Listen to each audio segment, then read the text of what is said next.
Hey Aries, welcome to your weekly forecast for August 23rd through the 29th. We're going to see what's going on for Aries, Sun, Moon, and Rising with this deck here for the week ahead. And since I didn't get a chance to do love and romance readings for August, we're going to pull some love and romance messages from this deck here for Aries, Sun, Moon, Rising, and Venus. We're going to see what's coming up here for the week ahead. Yes, I'm setting the intention for a 7-day period of time, but keep in mind that you will stumble upon this video whenever you're meant to hear the messages, okay? This is a general reading. Take what resonates and leave the rest. We're going to see what's coming up here for Aries, for our Aries friends, Sun, Moon, Rising, and we will also include in this week's forecast Aries, Venus as well. Alrighty, my dears, we're going to get right on into it and see what is coming up. So, first card coming up is the Three of Wands.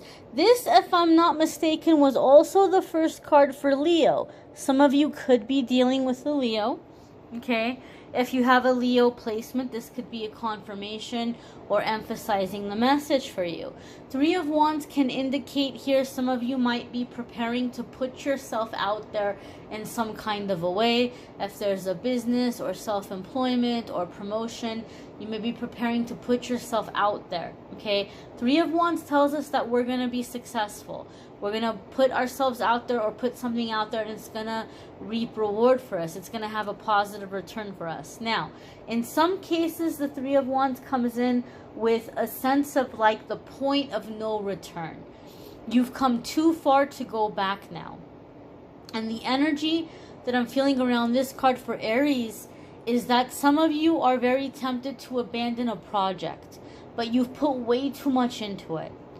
Like you're so close. Do you really want to be at that finish line and say, I don't want to take 10 more steps and turn around and go all the way back? Three of Wands tells you even if that's what you feel like doing, you can't, because you can't go back.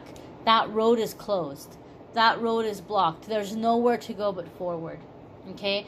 Three of Wands can also indicate awakening, right? You can't unsee what you've seen. You can't go back into the box.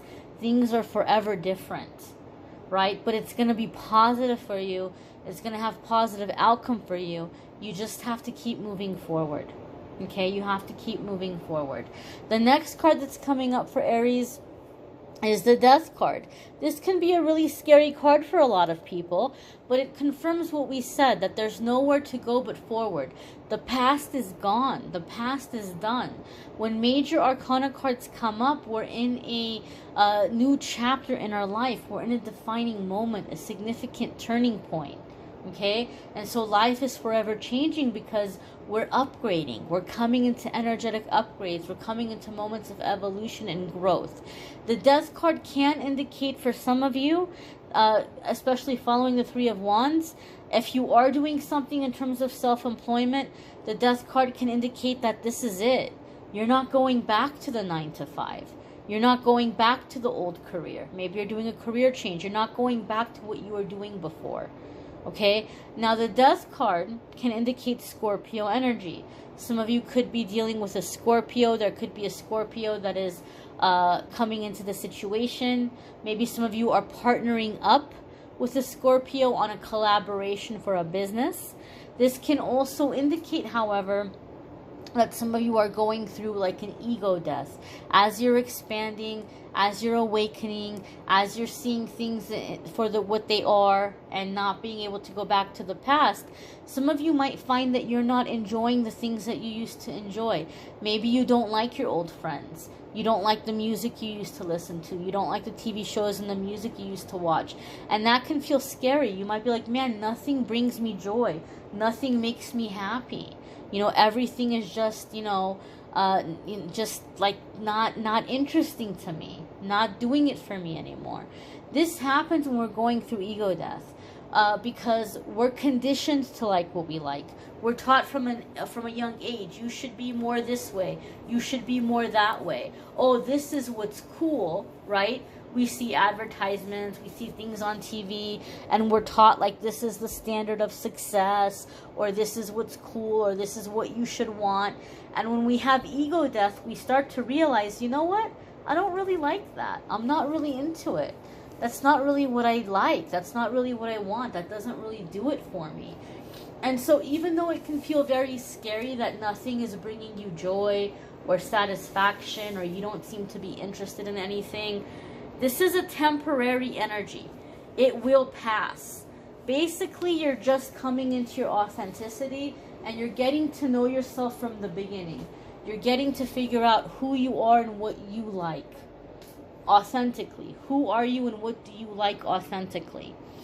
So I know ego death sounds scary, but it's really a beautiful time in which you get to really discover yourself and shake off the labels, shake off the programming, shake off the conditioning. Okay? The next card coming up here for you guys is the Four of Pentacles. Four of Pentacles can indicate that you're coming into a time of financial abundance and prosperity and harvest, but you may be in the stages where you're being cautious. You're pinching your pennies. You're watching your money. You're watching your resources. And maybe you're being a little selfish with it because you're realizing, hey, I need this. I need this to put into my future. I need this to put into those classes I want to take, or into those materials I want to buy, or into that business I want to start. You might be putting boundaries around your money and finances. Four of Pentacles, also Aries, will come up for me when we need physical space. And some of you might be carving out your physical space. Some of you might be carving out the energy of like maybe like you don't want to be touched. You don't want people near you. You want to have these physical boundaries. Some of you might even be carving out space in a living situation. Maybe you're living with a partner, or maybe you're living with a family member or family members, and maybe you're making it clear that, hey, like, look, this is my quiet time space. This is my alone time space. When I'm here, don't bother me. Like I'm working, or I'm, healing, or whatever it is you might be doing. I feel some of you might be carving out physical space where you're living, and you're just letting people know, hey, look, when I'm here, this is the do not disturb area. And I feel like some of you are needing that quiet. You're needing that distance. You're needing to have that physical boundary around you. Now, another feeling that I'm feeling here with this, okay, for me sometimes, and I'm not going to focus too much on love until we get into the love cards. For me, sometimes Four of Pentacles comes up when there's a time of chosen celibacy. There's like a time of like wanting to take your body back. And, some of you may be in this full moon that's occurring on the 22nd, and you're releasing. Maybe some of you are having situations coming up that you're releasing, that you're healing from, where maybe people didn't respect your body and they didn't respect your physical space. Maybe things occurred in your childhood that should not have occurred, or maybe as you were developing into your teens. And so some of you might be in an energy where you're like, you know what, I'm taking back my body. And I'm airing it out. I'm giving it a break. I'm letting it rest. I'm clearing out these energies, and I'm taking back my body. And so some of you might be coming into a time, even if you're in a committed relationship, or even if you're married or living with somebody, you may be letting your person know, like, look, I'm going through some stuff. I'm clearing some stuff, and I'm not saying that I'm never gonna do that with you again. But for right now, I don't want to be touched. I don't want to be touched. I don't want to do anything physical. Some of you might be in that energy where you're taking your power back physically and taking your body back. Okay, that can sometimes happen with the Four of Pentacles. I've seen it happen in the past. It's not like a forever thing, but maybe transitory thing as you're healing, as you're clearing energy. Some of you may be in this energy. If you are in this energy, I think sea salt baths are very helpful. Maybe you can put 3 or 4 handfuls of sea salt in some warm bath water. Maybe a few drops of rosemary oil or sage oil. If you're wanting to like really do a really like massive blast, you may want to include hyssop oil, HYSSOP. But Ooh, just from my own experience, if you are working with hyssop, you might have a really big reaction to it. If you're clearing out some heavy stuff, and if you have some dark stuff in your family lineage, or if you've been through some really dark, heavy stuff in your life, I would basically say, in case you have a really big reaction to it, in case you have a really big release, you might want to make sure that you do the bath when you don't have anything coming up for a day or two. At least one day, right? At least one day where you can just kind of rest after.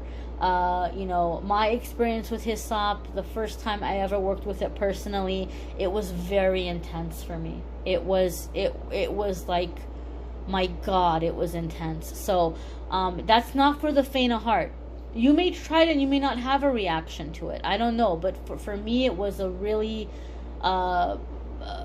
really deep release, a really deep healing. So I'm just gonna put that out there, but just a word of caution, and make sure you're following the safety instructions on it.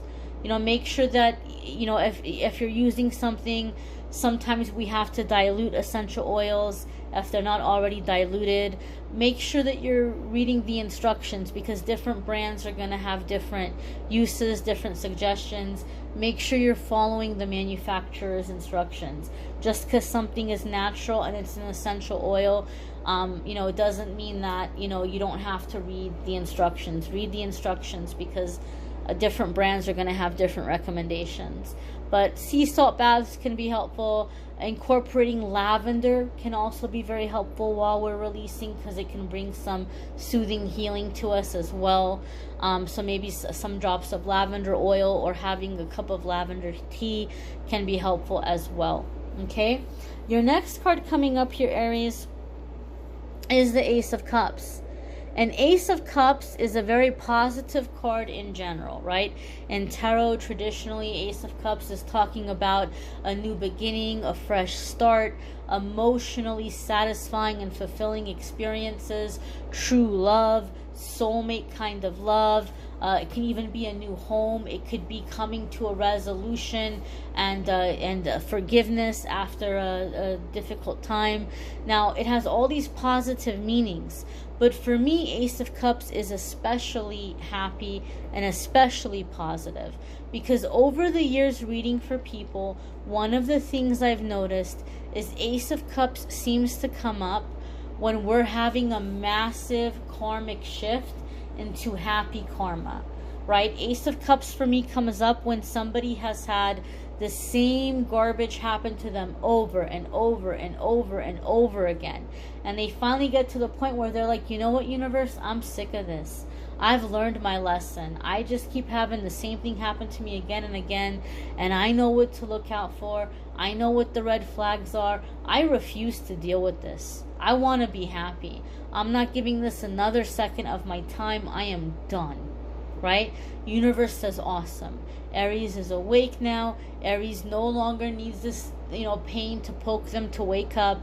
Now that Aries is awake, Aries is ready to learn through support, friendship, laughter, success, love, creativity, all these positive things. So when I see Ace of Cups, we're shifting into learning our karmic lessons in a fun way instead of a painful way. In a supportive way instead of through abandonment, right? It's this happy kind of learning. And so a lot of you are making that change right now. You're making that shift. You might want to check out your moon sign and rising sign videos. Your Venus sign, some weeks those may resonate more than your sun sign. You may need a private reading, which I'm more than happy to do for you if you want to go to calendly.com/amethystangelite. We're going to look at some love and romance messages here now for Aries, Sun, Moon, Rising, and Venus. And see what's coming up here in the love portion. So, first and foremost, we have Four of Swords. And that's really confirming the vibe I was feeling from the Four of Pentacles. Some of you need space. Some of you need time. A lot of the times when I see Four of Swords, like emotionally, mentally, spiritually, sometimes even physically, you've been through the ringer and you need downtime. You need recovery. You've been through a lot and you need healing, right? You need to just kind of space it out, air it out, recuperate, recover, pray, meditate, get your energy back, get your strength back. Four of Swords can also indicate a temporary separation or a temporary time apart. Okay? Maybe some of you are coming into a time of a trial separation in a relationship. Maybe you're just letting your partner know you just need some space. Maybe you're not going anywhere physically, but you need some space. You need to heal. But Four of Swords comes in with a sense of like, I need space. I need space. I need time. If you're feeling that way, honor that. If the roles are reversed and your partner is telling you, Aries, I need space, the worst thing that you can do is, babe, wait, let's talk. Let's wait a minute. Let's talk. Let's fix this. Like, the worst thing you can do is try to talk them out of that space, because that's going to create the opposite thing. Sometimes we just need to let somebody have some time. But the Four of Swords is going to indicate that this separation, this time apart is a temporary one. Okay? A temporary time apart, a temporary space to allow healing, recovery. Okay? Recharging that battery, so to speak. The next card coming up here, Aries, is the Ten of Cups. And Ten of Cups is that happily ever after energy. Traditionally, right? Ten of Cups can indicate here happiness all across the board. Happiness in terms of also like family, right? Traditionally, a lot of people see Ten of Cups and they think marriage. Husband, wife, babies, married couple, family kind of energy. And that can be the case for some of you. And some of you may be manifesting a happy marriage and a happy family with little babies. But Ten of Cups is inner peace and you're happily ever after. Whatever that might look like for you. Not everybody is in the stage where they want marriage and babies. Some people want companionship. Some people want somebody that they can retire and travel with, right? It's not going to be the same for every single person.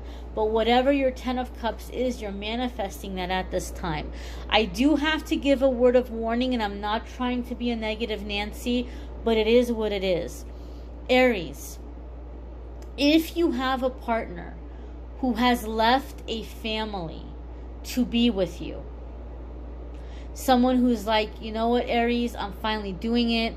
I'm divorcing my partner and I'm going to file for custody of the kids and I'm going to be with you. Four of Swords is not great in that kind of situation, because Four of Swords indicates that this person might be leaving their family.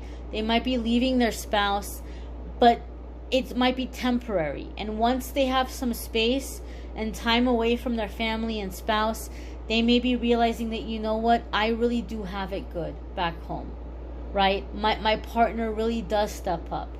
My partner really does try to be there for me. I do love my kids. Maybe things aren't perfect. Maybe I get stressed out. But what in the heck am I doing?